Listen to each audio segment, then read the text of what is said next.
Kiai Haji Abdul Rahman Wahid yang dikenal sebagai Gus Dur lahir pada 7 September 1940 di Jombang, Jawa Timur.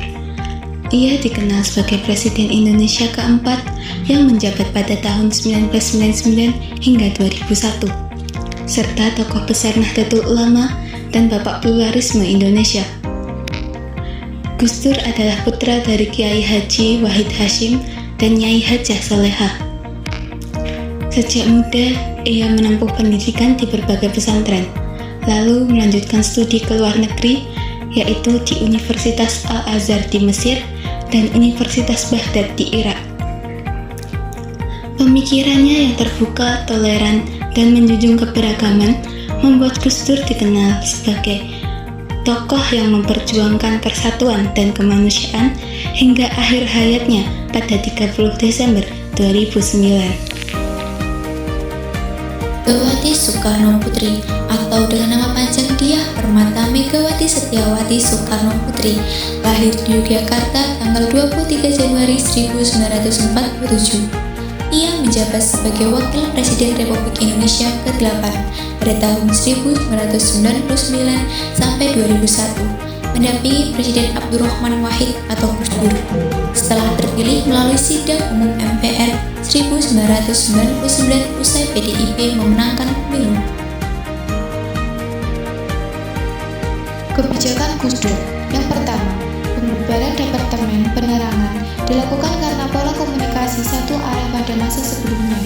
Kebijakan ini bertujuan menjamin kebebasan peserta membuka ruang komunikasi dua arah antara pemerintah dan masyarakat.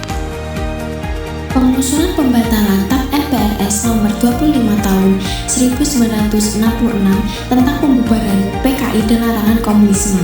Langkah ini dimaksudkan sebagai upaya rekonsiliasi nasional dan penegakan hak asasi manusia. Pembentukan Dewan Ekonomi Nasional (DEN) sebagai respon terhadap dampak krisis moneter 1998 dengan tujuan memperbaiki dan menstabilkan perekonomian Indonesia. Kekurangan masa pemerintahan Gus Dur antara lain: yang pertama, basis politik lemah karena koalisi tidak solid di DPR atau MPR. Yang kedua, komunikasi politik kontroversial sering memicu ketegangan. Yang ketiga, hubungan buruk dengan legislatif hingga muncul Memorandum 1 dan 2. 4. Tuduhan skandal seperti Bulogate dan Brunegate. 5. Reshuffle kabinet terlalu sering mengganggu stabilitas pemerintahan. 6. Dekret Presiden pada Juli 2001 yang mempercepat pelancarannya. Keberhasilan Gus Dur antara lain: yang pertama, pluralisme dan hak asasi manusia, mengakui hak warga Tionghoa, mencabut Inpres nomor 14 tahun 1967, mengakui Konghucu, serta melindungi kelompok minoritas. Yang kedua, pemulihan ekonomi, pertumbuhan ekonomi membaik dari minus menjadi positif. Yang ketiga, pemberantasan korupsi, mendorong upaya penegakan anti korupsi. Yang keempat, reformasi militer, mengurangi peran politik TNI. Yang kelima, politik silaturahmi, membangun dialog dan rekonsiliasi nasional. Yang keenam, sosial budaya, menghargai keberagaman budaya dan keadilan sosial sehingga dikenal sebagai Bapak Pluralisme. Faktor ekonomi pada masa pemerintahan Gus Dur pada tahun 1999 sampai 2001. Yang pertama, pemulihan ekonomi pasca krisis, pertumbuhan naik hingga sekitar 4%. Yang kedua, kebijakan ekonomi kerakyatan, mendukung UMKM dan petani. Yang ketiga, penurunan ketimpangan atau rasio Gini membaik. Yang keempat, pengelolaan utang dalam dan luar negeri lebih optimal. Yang kelima, stabilitas harga beras untuk menjaga daya beli rakyat. Yang pertama, kelebihan dapat menciptakan kehidupan rukun antar umat beragama dan antar suku di Indonesia.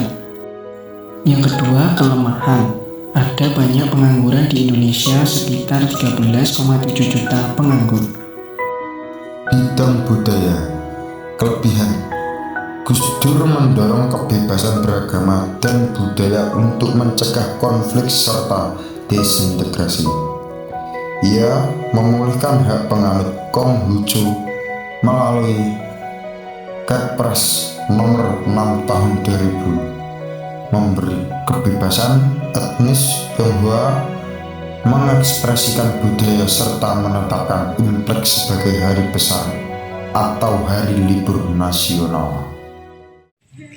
Kekurangan, kerusuhan antar etnis dan agama masih terjadi, terutama konflik Islam Kristen di Maluku yang menewaskan lebih dari 1.000 orang pada 1999. Gus Dur dilansirkan dari jabatannya sebagai presiden karena konflik yang terus memanas dengan DPR. Bermula dari pernyataannya yang dianggap meremehkan DPR meski dimaksudkan sebagai candaan. Ketegangan semakin meningkat ketika Gus Dur mengeluarkan dekret Presiden 23 Juli 2001 yang berisi pembekuan MPR dan DPR, pengembalian kedaulatan kepada rakyat, serta pembekuan Partai Golkar. Gus Dur juga dinilai melanggar TAP MPR 03/MPR/2001 karena memberhentikan Kapolri tanpa persetujuan DPR.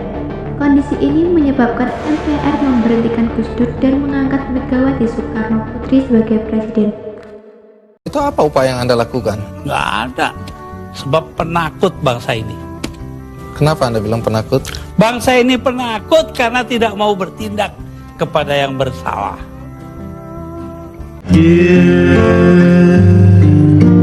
Making each day after year, changing my